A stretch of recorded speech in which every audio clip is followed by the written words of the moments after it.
Ciao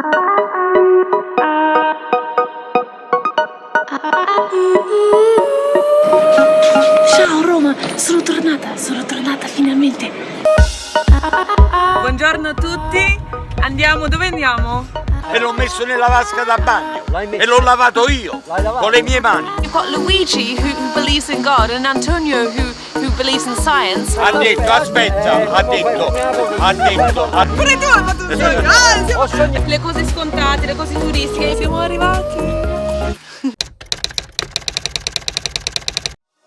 Thank you for coming back for part 3 of How to Move to Italy. In this episode, I'll be sharing practical tips for how I learned Italian before I moved to Italy, how speaking Italian affected my love life when dating Italians, and why it's worth studying the language even though most Italians speak some English. Also, please excuse my appearance in this video. I had to keep the windows shut because the sound of the ocean outside my parents' house is so loud, but it's summer here in Australia and it's 36 degrees. I was sweating and disheveled and not looking as fresh as I could have. I've read so much about like happiness, and they say the people that are really happy are not the ones who have the big long-term goals. It's people who on a daily basis feel that they are accomplishing something and get that mini adrenaline hit of achievement, right? And I feel like when you're in a foreign speaking country, you're getting that every day, because it's like all you need is like a bus driver understanding you, or you order your coffee and someone says hello to you because they've recognized you and they've seen that you're here before, and so they treat you as a local. Or I don't know, you get your Wi-Fi hooked up all by yourself, and it's quite silly, but like these little banal things when you're in a foreign speaking country become these celebratory moments where you're just like, yes, this was really hard, and I was really foreign, and I did it, and I worked it all out on my own, and I'm now feeling a part of a community that is accepting me, not because of my birthright, not because I was born here, but just because I have studied their culture and their way of life and their etiquette, and I am becoming a part of something. I'm becoming a part of a community. I don't know, for me that's what it's all about, that sort of joy of assimilating, I guess. Perché la domenica mi lasci sempre sola. Augusto canta per andare a vedere la partita. I'm quite a nerd. I love studying. I love studying languages. Every time I learn a new word or master a new verb, I would just think like, who knows where this will lead me. I just find it so empowering, and it's free. You can find so many resources online that are free, even if you can't afford language school or university. In the year before I went to Italy, I got this 501 Verbs, this book which I've recommended in the past, and every night I would study one verb, and I would study all the different tense, and then at the end it has a few example phrases, and I would just go over and over, and I was so disciplined in that. And then when I got to Italy, I would buy magazines and I would highlight the words or the phrases that I didn't understand and look them up and write it all out. It really helps you when you're writing things down. And I wouldn't get a newspaper, because a newspaper, think about it, they're not using colloquial language, so you're not going to be able to just converse with someone in the street with the language that a news reporter would use. Get an Italian film that you love and watch it with the English subtitles so that you understand the plot, and then watch it again and again and again with the Italian subtitles on. Vorrei dirti che sei bellissima. Vorrei dirti che sei bellissima. Now, I find this really helps because you need to see how a phrase is constructed.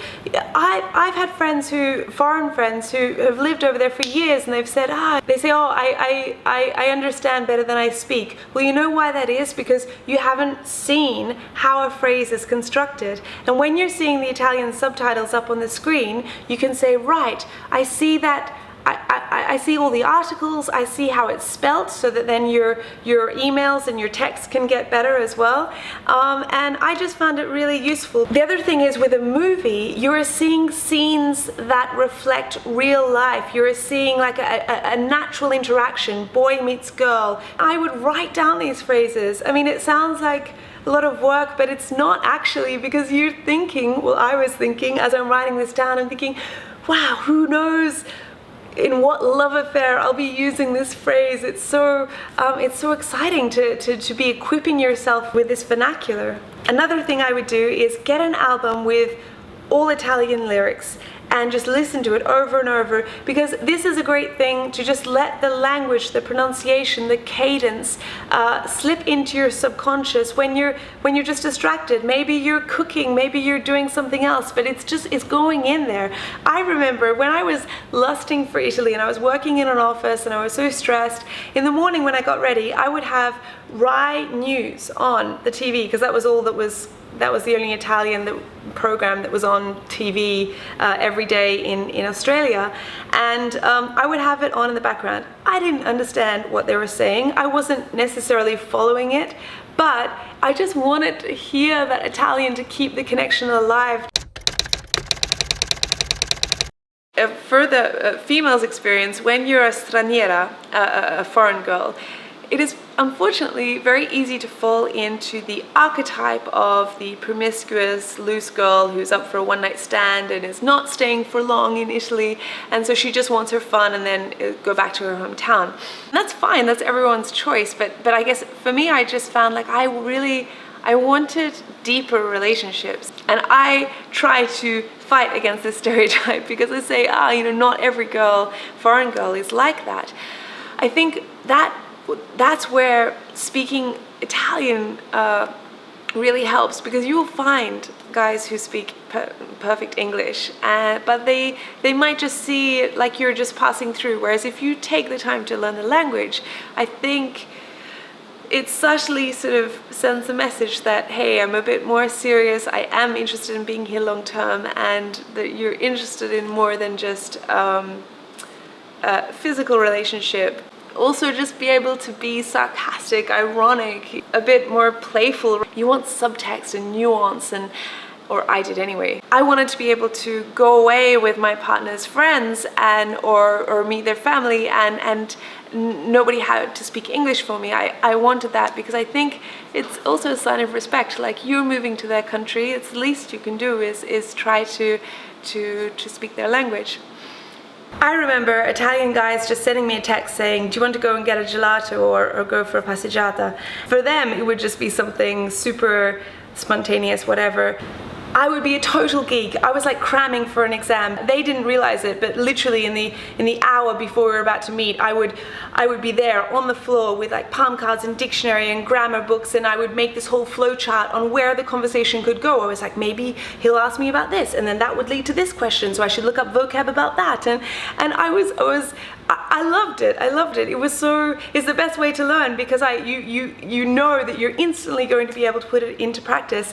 And for me, it was like this little personal challenge, because I wanted to be able to do more than just have a physical relationship. I really wanted to get to know them and for them to be able to know me. The relationships I've had in Italian, I mean, I've even found myself, I remember just having this crazy argument, and it was just like in a film, like he pulled over the car and he got out and he's waving his hands around and I'm waving my hands around, and we're screaming and we're like kissing, and then we're screaming again, and then I suddenly realized, like I was like frozen in the moment, and I'm just like, wow, I'm having this whole fight in completely in Italian, and I was so excited. I was like, I just forgot what we were fighting about, and I just ran over to hug him, and I was like, yes, I'm doing this all in Italian. It's so exciting, because then when the language comes to you just spontaneously, then that's the most wonderful moment. You're not thinking, you're not translating, you're just like, and yeah, that's exciting. And see, this is the thing, like, when would you there's all these little unexpected joyous moments that you can only get from feeling like you're every month you're moving forward, you're becoming more of a local. Another tip, never let anyone, when you first meet them, speak in English to you, because I find the language of a friendship or a romantic relationship will be determined by those first few days, those first conversations. And once you start speaking English, you can never go back. You can never say, okay, now I want to speak in Italian. So although it is such emotional relief to say, oh yes, you understand me, you can we can speak in my native tongue, it's worth it. It's worth trying. And sometimes you feel silly, like you'd feel, I remember I was so adamant. I said, no, let's try in Italian. It's so exciting to be equipping yourself with all these phrases which will open up doors for you, will open up opportunities. And I'm not talking about love or some sort of professional opportunity. I'm talking about that moment when perhaps a traditional little family in a village that doesn't speak a lot of English invites you into their home, and you are sitting there and you're able to express your gratitude to them for cooking you a meal or inviting you into their family, and you're able to do it in their native language. And these are the moments that I love. I mean, these are the moments when you just think, I'm so glad I spent like night after night just in bed with the dictionary. I guess you can think, like, is it worth it? You know, is it worth being an outsider? I mean, it's so much easier to stay in your own country, no visa, no language barrier, you have your support network of friends and family, better chance of finding a job probably.